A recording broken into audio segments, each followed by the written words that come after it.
ഇവർ വിവാഹിതരായ സീരിയലിലെ ഭൂമി പറയും, ഞാൻ എൻ്റെ അമ്മയെ രക്ഷിക്കും ഏതറ്റം വരെ പോയിട്ടാണെങ്കിലും എന്നൊക്കെ നല്ല കടുപ്പത്തിൽ പറഞ്ഞിട്ടുണ്ടെങ്കിലും അച്ഛനെന്തോ ഒന്നും മിണ്ടാത്തത്. എന്നെ മോളെ നിന്ന് വിളിക്കേ, ധൈര്യം എന്താ എനിക്ക്. ഇപ്പൊ ഇവിടെ അച്ഛന്റെ മണമുണ്ട്, ചിരിയുണ്ട്, അച്ഛന്റെ കൈകളുടെ സ്പർശം ഉണ്ട്. പക്ഷേ ഒന്നും മിണ്ടുന്നില്ലല്ലോ അച്ഛാ. ഒരിക്കൽ ഒറ്റ പ്രാവശ്യം എന്നെ മോളെ നിന്ന് വിളിക്കേ, ഒരൊറ്റ പ്രാവശ്യം മതി, വിളിക്കച്ചാ. എന്റെ ഈ നെഞ്ചിലെ ഭാരം അല്പെങ്കിലും കുറയട്ടെ, ഒന്ന് വിളിക്കേ എന്ന് പറഞ്ഞ ഭൂമി അവിടെ ആ കാറിന്റെ മേലേക്ക് ചാഞ്ഞു കിടന്ന് പൊട്ടിക്കരയിട്ടോ. പിന്നെ കുറച്ച് കഴിഞ്ഞാ നല്ല ദേഷ്യത്തിൽ എന്തോ ആലോചിച്ച് അവിടുന്ന് എണീറ്റ് അകത്തെ അച്യുതന്റെ ഫോട്ടോയുടെ മുന്നിലേക്ക് പോകും.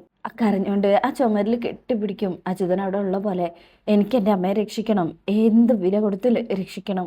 എനിക്കിനി എൻ്റെ അമ്മ മാത്രമേ ഉള്ളൂ, അമ്മയ്ക്ക് ഞാനും.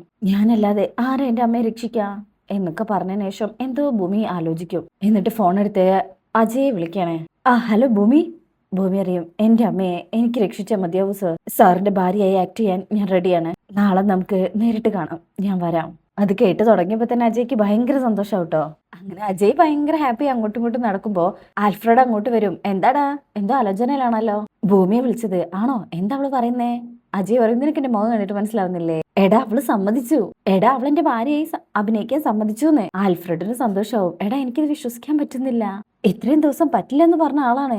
അജയ് പറയും, അതാ എനിക്ക് മനസ്സിലാവാത്തത്. എന്താടാ ഈ മനംമാറ്റത്തിന് പിന്നില് കാരണം ഒന്നും പറഞ്ഞില്ലേ? അജയ് പറയും, ഇല്ല, എന്റെ അടുത്ത് പറഞ്ഞു എനിക്ക് സമ്മതാണ്, ഇനി നമുക്ക് നേരിട്ട് കാണാമെന്ന് മാത്രമേ ഉള്ളൂ പറഞ്ഞുള്ളൂ. ആൽഫ്രഡ് പറയും, ഇന്നലെ വരെ ഒരു കാര്യത്തിൽ ഉറച്ചു നിന്ന ആളാണ്, ഒരു രാത്രി കൊണ്ട് തീരുമാനം മാറ്റണമെങ്കിലേ അതിനു പിന്നിൽ എന്തോ ഒരു കാരണം കാണും. അജയ് പറയും, ഒരു തീരുമാനം എടുത്താ അതൊന്ന് പിന്നോട്ട് പോകുന്ന ആളല്ല ഭൂമി. എന്തായാലും അവള് വരട്ടെ. എവിടെ വെച്ചാ കാണാ? അജയ് പറയും, സ്റ്റേഷനിൽ തന്നെ, ബാക്കി അവിടെ വെച്ച് തീരുമാനിക്കാം. എന്തായാലും ഇങ്ങനെ ഒരു തീരുമാനം എടുത്തതിൽ സന്തോഷായി. അജയ് ഭയങ്കര സന്തോഷത്തിലാട്ടോ. പിന്നെ കാണിക്കുന്നത് സ്റ്റേഷനിലാണ്.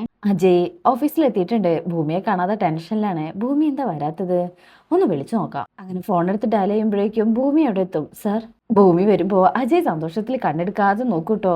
ഭൂമിക്കും സാറെന്താ ഇങ്ങനെ നോക്കുന്നത്? എന്തായാലും വലിയൊരു തീരുമാനം താനെടുത്തത്. ഒരു സാധാരണ പെണ്ണിനെ കൊണ്ട് ഇത് കഴിയില്ല, അതിന് നല്ല ധൈര്യം വേണം, മനസ്സിന് ഇത്തിരി കനിവും. താങ്ക്സ് ഭൂമി. ഭൂമി അറിയും, എനിക്ക് എൻ്റെ അമ്മയെ രക്ഷിക്കണം, എങ്ങനെയെങ്കിലും എനിക്ക് എൻ്റെ അമ്മയെ രക്ഷിക്കണം. അതിനുവേണ്ടി ഏതറ്റം വരെ പോകേണ്ടി വന്നാലും ഞാൻ പോകും. ഈ വിവാഹവും അഭിനയെല്ലാം എൻ്റെ അമ്മയ്ക്ക് നീതി കിട്ടാൻ ഒരു വഴിയാവുമെങ്കിൽ ആവേശം കെട്ടാൻ ഞാൻ തയ്യാറാണ് സർ. ആ ഭൂമി ഇരിക്കേ. ഭൂമി അവിടെ ഇരിക്കുമ്പോ അജയ് പറയും, ഞാൻ വാക്ക് തരുന്നു, ഞാൻ ഭൂമിയെ സഹായിക്കും. തന്റെ അമ്മയ്ക്ക് വേണ്ടി നിയമത്തിന്റെ പരിധിയിൽ നിന്നുകൊണ്ട് എന്ത് ചെയ്യാൻ പറ്റുന്നോ അതൊക്കെ ഞാൻ ചെയ്യും, അത് മതി എനിക്ക്. അജയ് പറയും, എന്നാ നമുക്ക് ഇന്നു മുതലേ പ്ലാൻ തുടങ്ങിയാലോ? അത്ര തിടുക്കം കാണിക്കേണ്ട സാർ, ഇന്നലെ രാത്രി ഞാൻ വല്ലാത്തൊരു മാനസികാവസ്ഥയിലായിരുന്നു. ആ സമയത്താ വിളിച്ചത്, തീരുമാനം അറിയിച്ചത്. ചില കാര്യങ്ങൾ ആലോചിക്കണമായിരുന്നു എന്ന് എനിക്ക് പിന്നീട് തോന്നി. ഭൂമിക്ക് എപ്പോഴും ആ തീരുമാനമായിരുന്നല്ലോ അല്ലേ? ഭൂമി അറിയും, ആ അതെ, പക്ഷെ എല്ലാം പ്ലാൻ ചെയ്ത് ഉറപ്പിക്കുന്നതിന് മുന്നേ ചില വഴികൾ ക്ലിയർ ചെയ്യണം. എന്താ ഭൂമി? ഭൂമി അറിയും, അഞ്ജന സാറിന് വേണ്ടി വീട്ടുകാർ കണ്ടെത്തിയ കുട്ടിയാണല്ലോ.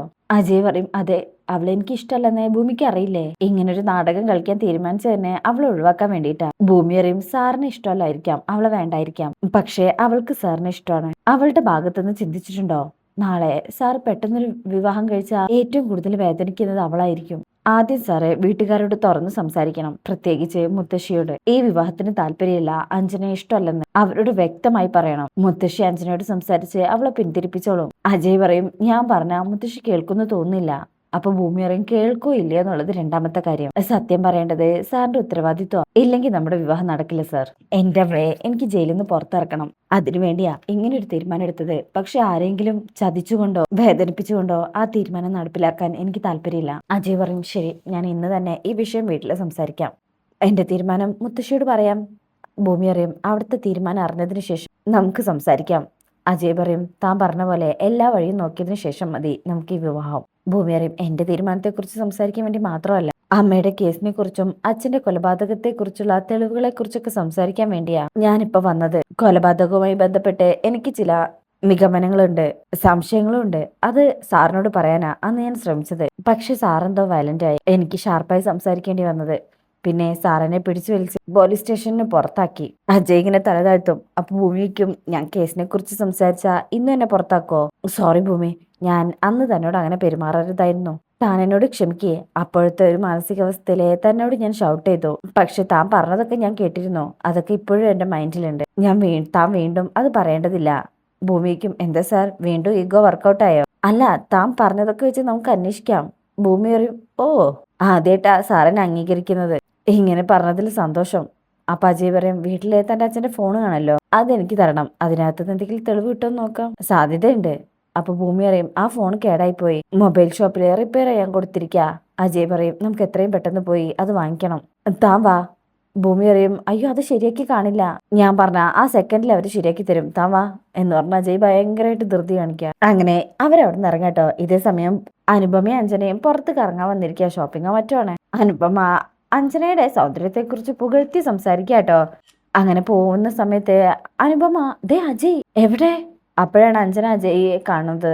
അങ്ങനെ അജയ് അവരുടെ വണ്ടി ക്രോസ് ചെയ്ത് പോട്ടോ. അഞ്ജനയ്ക്ക് അങ്ങ് ദേഷ്യം വരും. ഛേ എന്ന് പറഞ്ഞ് തെറി പറയുമ്പോ അനുപമയ്ക്കും അവനെയാണോ തെറി പറയുന്നത്? അല്ല, അവന്റെ പിറകിലിരിക്കുന്നത് അവളാ, ഭൂമി.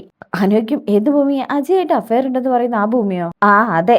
നല്ല ദേഷ്യത്തിൽ അഞ്ജനേട്ടാ. അനുപമ ഇങ്ങനെ നോക്കിട്ട് പറയും എന്താ ബ്യൂട്ടി, അജയ്ക്ക് ഇതിലും നല്ലൊരു പെണ്ണിനെ കിട്ടില്ല, നേരത്തെ അഞ്ജനേക്കാളും നല്ലൊരു പെണ്ണിനെ കിട്ടില്ലെന്ന് പറഞ്ഞ ആളാ. രണ്ടുപേരും കൂടെ നടന്നു പോയാലേ ജനം കൂടും. അഞ്ജനയ്ക്ക് ദേഷ്യം വരുന്നുണ്ട്. നീ സ്പീഡ് കുട്ടിക്ക്, അവരെങ്ങോട്ടാ പോകുന്നത് നമുക്ക് നോക്കാം. ശരിയാ, ആ കിളികളെ കണ്ട് കൊതി തീർന്നില്ല. അങ്ങനെ കുറച്ച് പോകുമ്പോ അവര് സിഗ്നലിൽ കുടുങ്ങട്ടോ. അനുവയ്ക്കും അഞ്ജനെ അവര് തമ്മിൽ ശരിക്കും പ്രണയത്തിലാണോ? നീ കണ്ടതില്ലേടി? ഭാനു പറയും അജയുടെ സെലക്ഷൻ ഗംഭീരം. അഞ്ജന പറയും മര്യാദയ്ക്ക് ഇരുന്നോളണം, അല്ലെങ്കിൽ കാറിന് ചവിട്ടി പുറത്താക്കും, കേട്ടല്ലോ, നോക്കി വണ്ടി ഓടിച്ചോ. സിഗ്നൽ വരുമ്പോ അജയ് വണ്ടി എടുത്ത് പോവും. പെട്ടെന്ന് ഇവരെ അനുപമയ്ക്കും അഞ്ജനയ്ക്കും കാണാതാവട്ടോ. ഭൂമി അറിയതാ അതാണ് ഷോപ്പ്. ഷോപ്പിൽ വന്നിട്ട് ഫോൺ റെഡി ആയെന്ന് ചോദിക്കുമ്പോൾ അയാൾ പറയും ഇല്ല മാഡം, ഞാൻ മാക്സിമം നോക്കി പറ്റുന്നില്ല, വേറെ ഏതെങ്കിലും സർവീസ് സെന്ററിൽ കൊടുക്കണോ?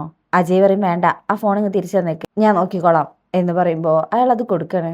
അങ്ങനെ അജയ് ആ ഫോൺ വാങ്ങിക്കും. എന്നിട്ട് പറയും എൻ്റെ ഒരു ഫ്രണ്ട് ഉണ്ട്, പോലീസുകാരനാണ്, അവൻ ഇതിൽ എക്സ്പെർട്ടാ, അവനെ ഏൽപ്പിക്കാം, ഈ ഫോണിൽ എന്തെങ്കിലും ഒരു തെളിവുണ്ടാവുന്നത് തന്നെ എൻ്റെ ഒരു പ്രതീക്ഷ, താൻ കയറ്. അങ്ങനെ അവരവിടുന്ന് പോവാട്ടോ. അതിനുശേഷം പിന്നീട് കാണിക്കുന്നത് അഞ്ജന ഓർണമെന്റ്സും ഡ്രസ്സൊക്കെ അവിടെ എല്ലാവരെയും കാണിക്കാട്ടോ. എന്നാൽ മുത്തശ്ശിക്ക് മാത്രം അത് ഇഷ്ടാവുന്നില്ല. ഇങ്ങനൊരു മോഡൽ കാണിച്ചെന്നേ ഉള്ളൂ, ഇത് തന്നെ വേണമെന്നൊന്നുമില്ല കേട്ടോ. അപ്പോഴേക്കും ആൽഫ്രഡ് അങ്ങോട്ട് വരും. എവിടെയായിരുന്നു, നിന്നെ കാണാനേ ഇല്ലല്ലോ. ആൽഫ്രഡ് പറയും ഞാൻ ഇവിടൊക്കെ തന്നെ ഉണ്ടായിരുന്നു. അതെ, നിന്റെ കൂട്ടുകാരന്റെ കല്യാണാ, ഇനി ആ കല്യാണം കഴിഞ്ഞിട്ട് നീ ഇവിടുന്ന് പോയാൽ മതി. ആൽഫ്രഡ് പറയും ഓ ആയിക്കോട്ടെ. അപ്പോ സത്യദാസ് ചോദിക്കും അജയ് എവിടെയാ? അവൻ ഇവിടെ കാണാനേ ഇല്ലല്ലോ, അവന്റെ കല്യാണമാണ് വരാൻ പോകുന്നൊരു ബോധം വേണ്ടേ? അഞ്ജന പറയും സ്വർണ്ണ ഡ്രസ്സ് എടുക്കാൻ പോവാ, അജയ് വേണം കേട്ടോ, അതിനവൻ വരും മോനെ എന്ന് മാധവനും പറയും. അപ്പോഴായിരിക്കും അജയ് അങ്ങോട്ട് വരുന്നത്. ദാ അജയ് വന്നല്ലോ. അജയ് ആകൊരു ടെൻഷനിലാണ് അങ്ങോട്ട് വന്ന് കയറി നിൽക്കുന്നത്. മുത്തശ്ശി പറയും 100 വയസ്സ് എന്റെ മോനെ, നിന്നെ കുറിച്ച് ഇപ്പൊ പറഞ്ഞതേ ഉള്ളൂ. സത്യദാസ് പറയും അഞ്ജന എപ്പോഴും ഫോണിലാണ് ഓർണമെന്റ്സും ഡ്രസ്സൊക്കെ സെലക്ട് ചെയ്യാൻ, നീയും സെലക്ട് ചെയ്യേ, അപ്പൊ പർച്ചേസ് എളുപ്പമാവുമല്ലോ, കാണിച്ചു കൊടുക്കും മോളെ. അപ്പൊ അഞ്ജന ഈ ഡ്രസ്സ് എങ്ങനെയുണ്ട് അജയ് എന്ന് പറഞ്ഞ ഫോട്ടോ കാണിച്ചു കൊടുക്കും. കൊള്ളാം, ഡ്രസ്സല്ല നിന്റെയൊക്കെ പ്ലാനിങ്. ഇത് കേൾക്കുമ്പോ എല്ലാരും ഞെട്ടിപ്പോട്ടോ. പ്ലാനിങ്ങോ? എന്ത് പ്ലാനിങ് അജയ്?